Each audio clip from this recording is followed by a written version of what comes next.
Здравейте! Добре дошли на днешната тема за реализация по фирмено счетоводство. Счетоводството, което ще разглеждаме, е подходящо за счетоводители, за студенти, които учат счетоводство, а също така и за хора, които са завършили, но не работят в счетоводството или имат някакви елементарни познания по счетоводство. Ще разгледаме основните етапи във фирменото счетоводство, а именно как се осчетоводява първо основният капитал на една фирма. Основният капитал се отчита в примерния национален сметкоплан в група 10, примерно сметка 101, основен капитал. От своя страна основният капитал може да бъде записан капитал и незаписан или необявен капитал. Освен това, имаме и сметка 102, допълнителен капитал. На база на примерния национален сметкоплан, всяка фирма може да изготвя свой индивидуален сметкоплан с други сметки, но ние даваме тези, които особено се използват в счетоводната литература и най-често и в фирменото счетоводство на самите фирми, в зависимост от тяхната основна дейност. С фирмите, които водят тези сметки, трябва да се съобразява, че те са пасивни сметки. Началното салдо е винаги в кредита, увеличението на основния капитал винаги се осчетоводява в кредита, а намалението в дебита. Основният капитал кореспондира с сметка 426, вземания по записани дялови вноски, която е активна, и можем да вземем следният пример. Записан е дялов капитал, примерно на 5 съдружника, т.е. ние решаваме да направим едно ООД и всеки е обещал от нас какво да прехвърли като съдружник на фирмата.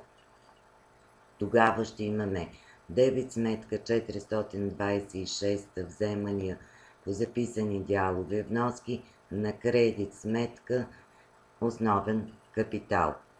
Това е пример, който ние го разглеждаме, когато се провеждат курсовете при нас, т.е. самото водене на курса е с практическа насоченост.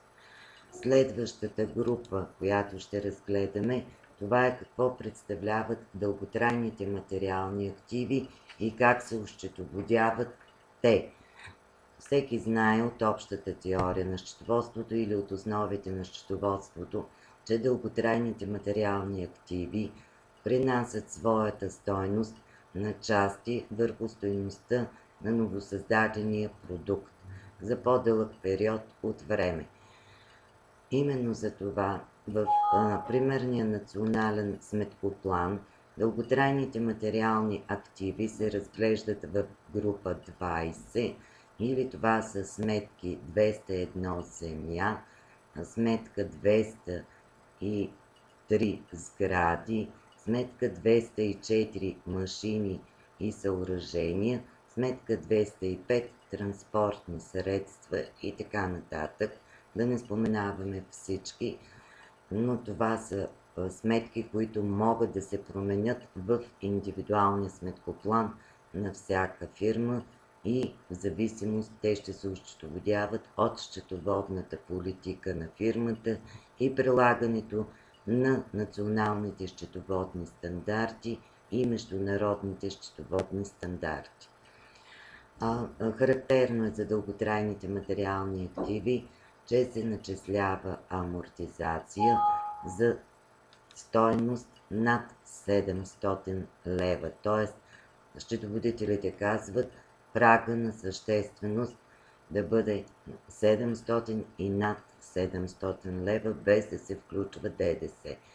При закупуване на даден дълготраен материален актив, примерно на 29 март амортизацията започва да се начислява от 1 април.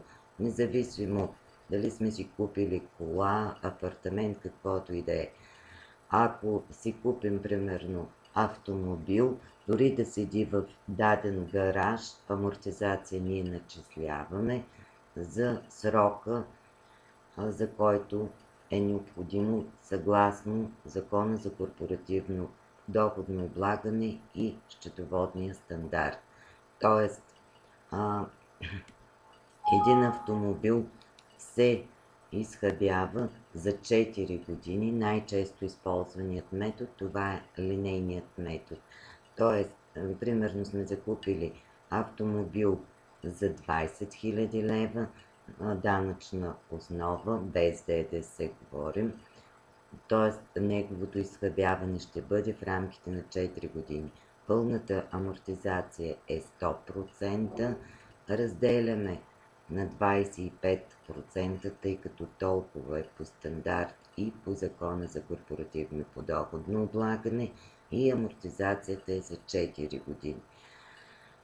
Начисляването на амортизацията става, като се използват сметка от група 60, сметка 603 разходи за амортизация, а самото увеличение на амортизацията е в сметка 241 амортизация на дълготрайни материални активи.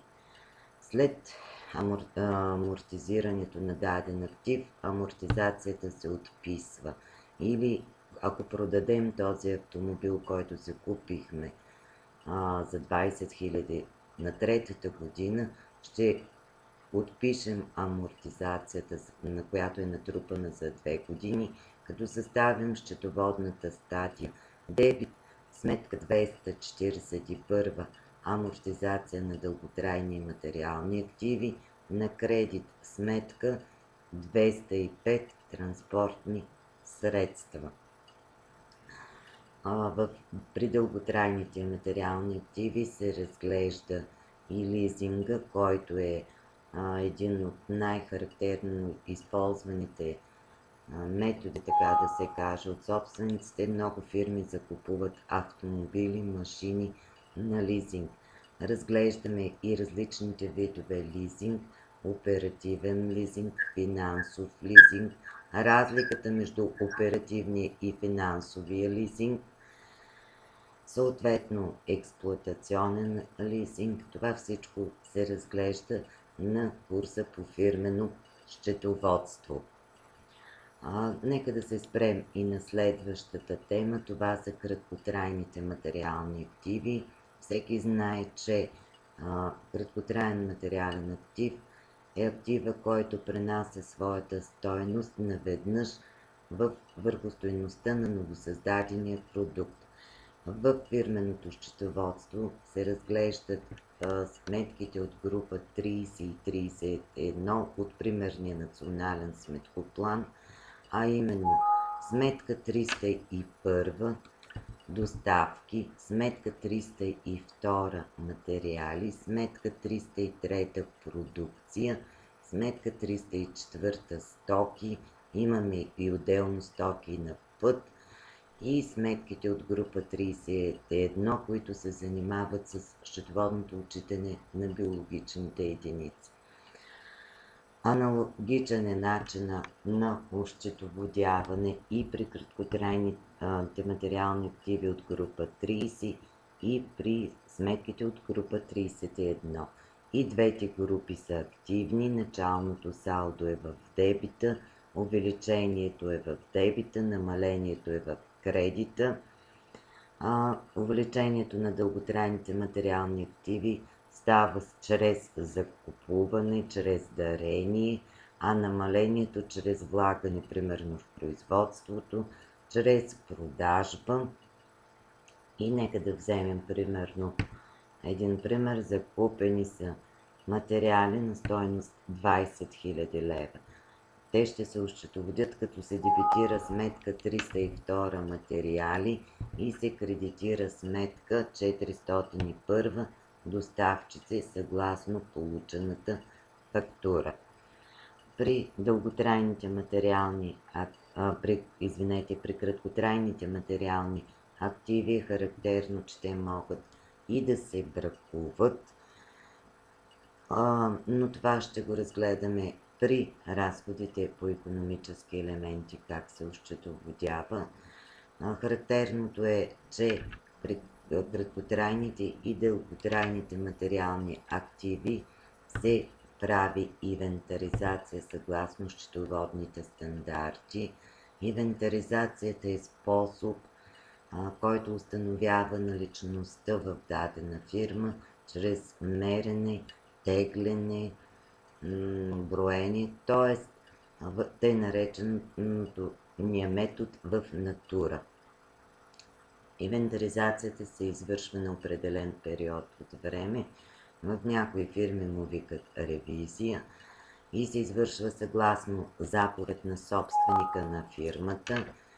В тази заповед се включва обекта, който ще се инвентаризира, т.е. проверява, материалното отговорно лице, което ще се проверява, периода от време и комисия в състав председател и членове. На база на тази заповед комисията се снабдява с инвентаризационен опис, в който имаме наличността, която се намира примерно в един склад. И тази наличност ние трябва да я проверим дали има и е налична в склада.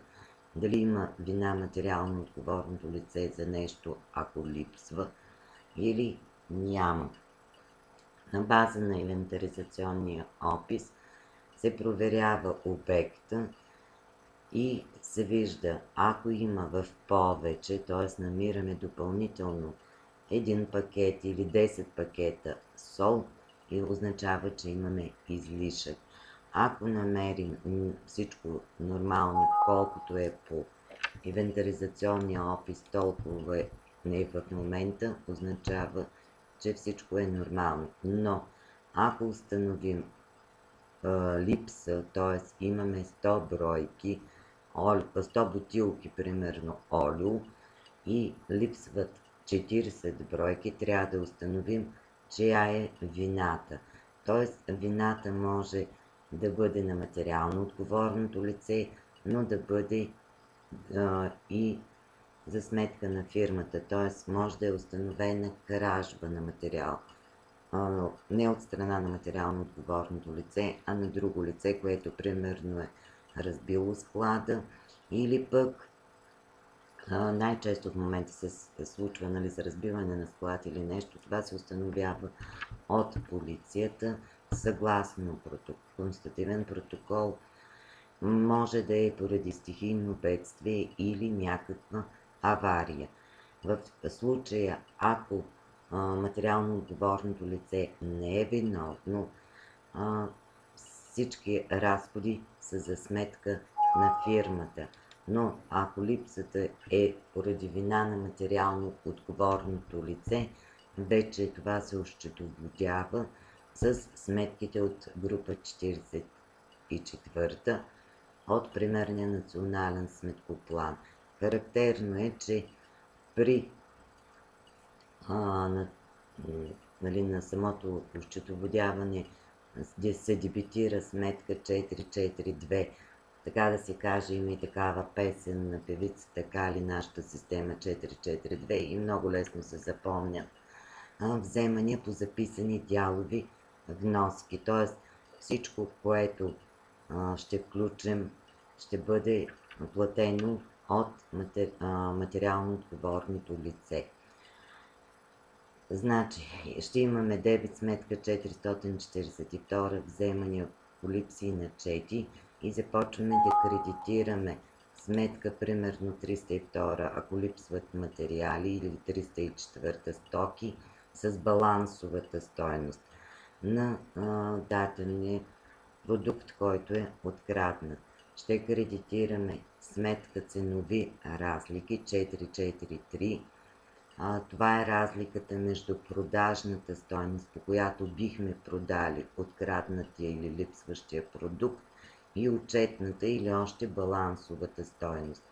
И накрая ще кредитираме и сметка 4532 ДДС по продажби, тъй като ако бихме продали този продукт, ние щяхме да получим някаква печалба или финансов резултат или приход, още така да го кажем.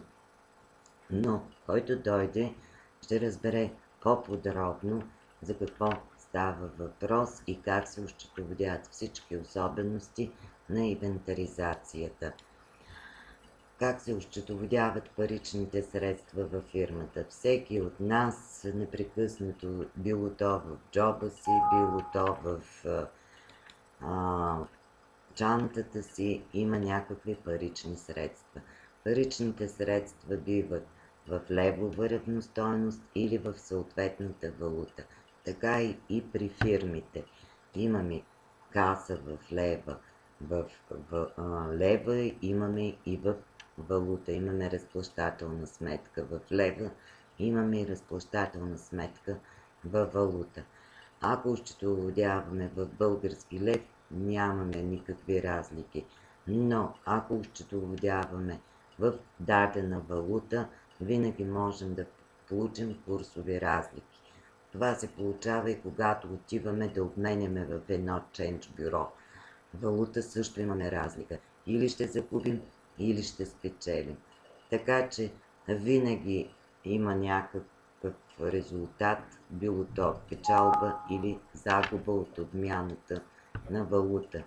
Курс купува, курс продава, или пък, когато сключваме договор, трябва създадена чуждестранна фирма да видим каква е валутата, как тя се променя и да знаем какво да правим за в бъдеще. Осчетоводяването на разходите по икономически елементи и отнасянето по функционално предназначение е едно от най-трудно разбираемите неща в фирменото счетоводство, но с шега да се каже, винаги можем да го разберем, защото и в къщи получаваме различни фактури за ток, вода, телефон, без да се замисляме, че всеки месец правим едно и също, получаваме фактури и трябва да ги платим. Това означава, че във фирмата се осчетоводяват и наречените повтарящи се действия, там се получават фактури от доставчици на услуги. Затова може да се каже, че осчетоводяването на разходи по икономически елементи е осчетоводяване на повтарящи се действия. Група 60 в Националния сметкоплан отчита разходите по икономически елементи, именно разходи за материали, разходи за външни услуги, разходи за заплати, разходи за осигуровки. Сега в момента се получават и разни съобщения за разходи за данъци и такси, местни такси, трябва да ги плащаме, както и разходи за брак, когато бракуваме, примерно, съответно и имаме това, което не можем да включим в горе упоменатите, включваме в други разходи, примерно разходи за обучение, когато пращаме някой на курсове за обучение или някой командироваме в чужбина, примерно вече е сезона на хубавото време, така че той идва и се връща и ни се отчита. Това е повтарящ се елемент, т.е. доста служители можем да командироваме, ги включваме в сметка други разходи.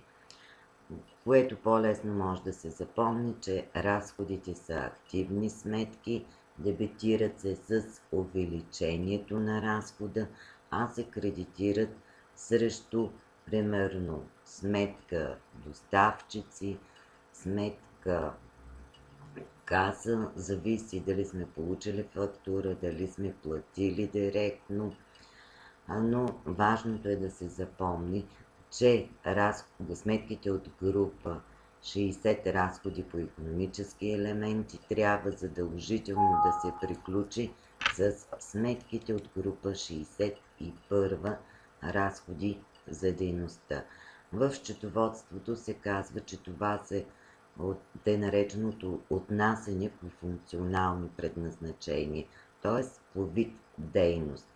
Сметките от група 61 разходи за дейността са разходи за основната дейност, разходи за спомагателната дейност. Какво представлява спомагателната дейност? Ами основната ни дейност е търговска, имаме магазин. Развали се някоя кружка, някой хладилник, трябва да имаме примерно един-двама души, които да поддържат, или тъй наречената поддръжка е спомагателна дейност на фирмата. Сметка административни разходи, това са разходите за самата администрация. В по-големите фирми се разбиват по видове дейности с цел. Има си нова, така да се каже, специалност или длъжност, която се появи в последно време, финансов анализатор. Финансовият анализатор анализира къде са използвани повече разходи за ток, разходи за телефон и може да направи преценка и анализирайки тези разходи да препоръча на собственика на фирмата или на ръководството как да бъдат намалени тези разходи. И другото, което трябва да споменем, че неприключването на група 60 разходи по икономически елементи или неотнасянето към група 61 води, така да се каже, при годишното приключване до проблем, защото не се знае кой разход къде е отнесен. Ако се води всеки месец, по-лесно ще направим годишното приключване, което приключи дори и на 31 март тази година. Тоест, защо трябва да се тъй нареченото прехващане от група 60 към група 61 да се извършва? Ами защото в сметките от група 60 разходи по икономически елементи и сметките от група 61 разходи за дейността се включват в оборотната ведомост на фирмата, но сметките от група 60 не се включват в баланса на фирмата, тъй като при годишното приключване те се включват в отчета за приходите и разходите на фирмата. Характерно е също така, че може да има дебитно салдо в края на годината по сметка 611 разходи за дейност, основната дейност, и това най-вече се среща в производствените фирми и се установява към 31 декември чрез инвентаризация. Тоест, това означава, че сме започнали да правим примерно производство на екипи, примерно, но сме ушили част от екипа, а останалата част не е готова и ще бъде готова чак в следващата година. Следващата тема, която се разглежда, това са разчетните взаимоотношения между фирмата и тъй наречените трети лица. Разчетни взаимоотношения имаме с доставчици, имаме с различни осигурители. Това са Националния осигурителен институт, Националната здравноосигурителна каса, Националната агенция по приходите, с общините, с министерства, ведомства, а също така взаимоотношения и с клиенти. По принцип, в повечето случаи взаимоотношенията се осчетоводяват в зависимост от сметката. Ако е примерно доставчици, означава, че първо получаваме фактура за извършена някаква доставка и ще дебитираме или съответният разход, или съответно материали, стоки и дължим на съответният доставчик, който може да е български, а може и да е чуждестранен.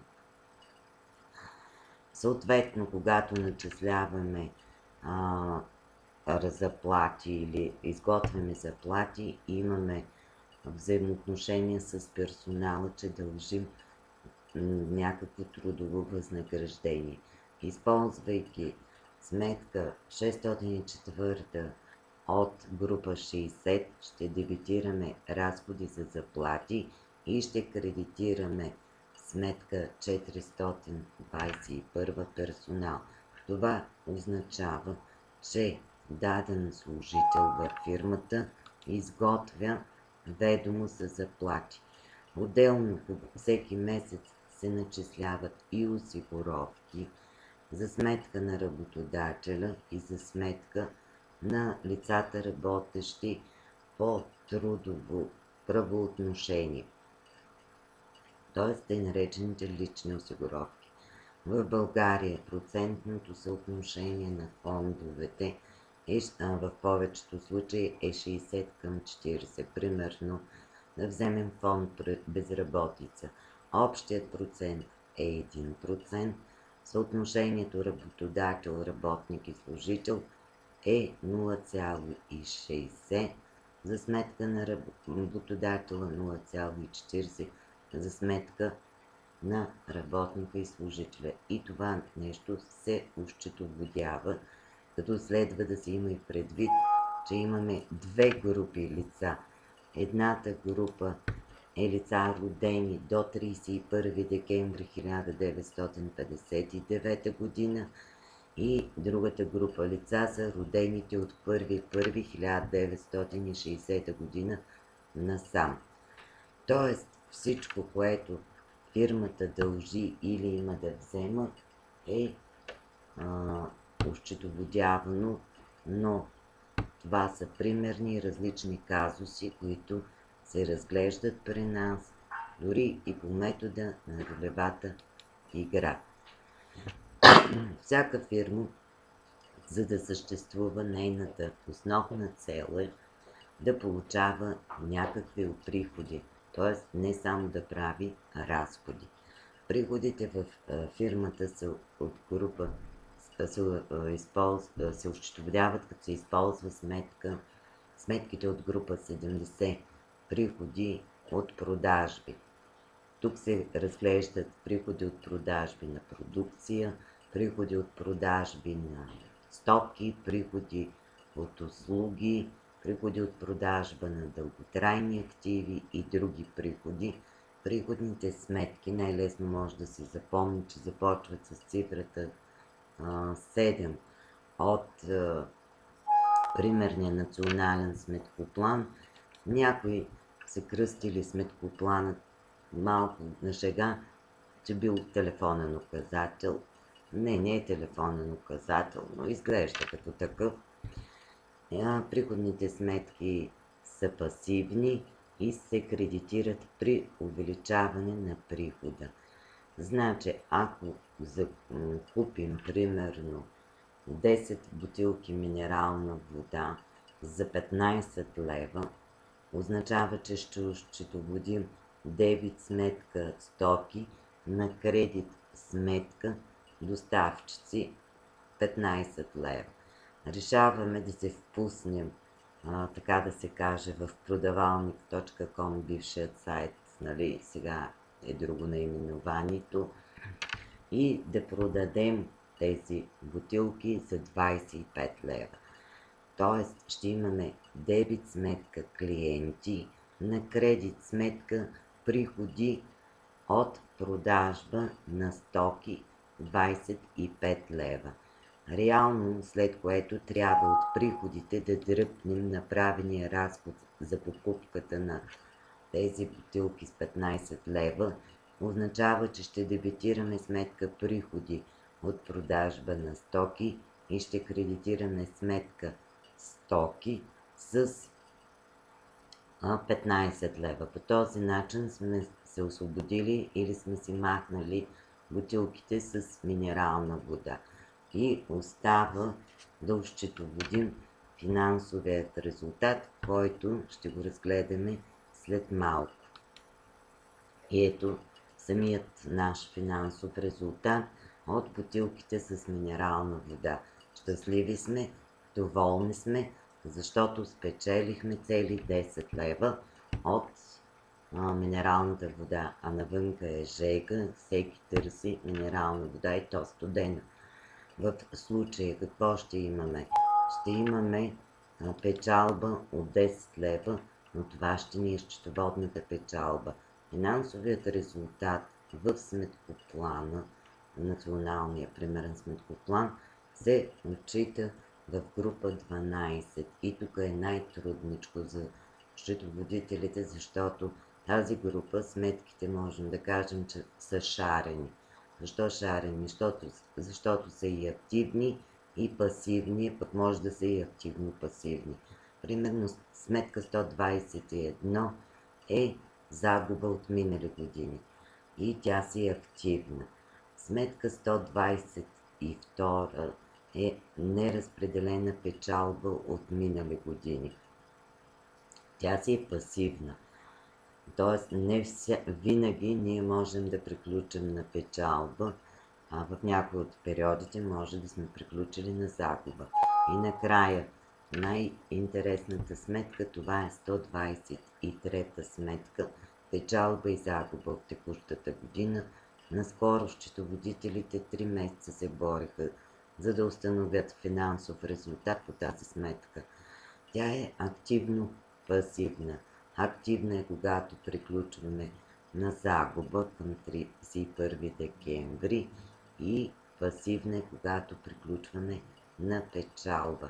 Но говорим, примерно първо се реализира счетоводната печалба или загуба и след това плюс-минус временните и постоянни разлики получаваме данъчната печалба, когато попълваме и самата данъчна декларация по Закона за корпоративно подоходно облагане. Така че от нашата минерална вода ние спечелихме 10 лева, а именно това ни е счетоводната печалба. Аз ви благодаря за вниманието и искам да ви кажа, че предстоят курсове по счетоводство за начинаещи, т.е. хора, които нямат никакви понятия от счетоводството, а им е необходимо, могат да заповядат на 20 април от 18 часа в центъра. С шега, няма да е на сухо, ще преподаваме или ще си водим диалог, ако трябва ще си направим мини счетоводна къща с цел всеки, който се включи, да получи някаква основа, за да може да продължи напред. А за второ, тъй нареченото при нас второ ниво на шега, или това е фирменото счетоводство, то ще стартира на 22 април и ще бъде всеки петък от 18 часа. Естествено, ние се съобразяваме и с вашите ангажименти. Курсът може да почне и в 18:15. Така че заповядайте, може предварително да дойдете и да се запознаем, каквото ви интересува, предварително да го обсъдим и вие да прецените кога и къде да се включите, в кое ниво. Също така правим и други курсове, като ТРЗ и личен състав, било то за хора, които нямат никакво понятие, или хора, които желаят да се запознаят с основните правила. Т.е. ние не разглеждаме само нещата от сорта работещ като ТРЗ, а може би да се каже, поне да се научим и нашите права, а какво би направило ТРЗ-то, как би ни обяснило. Така че заповядайте и аз ви благодаря за вниманието.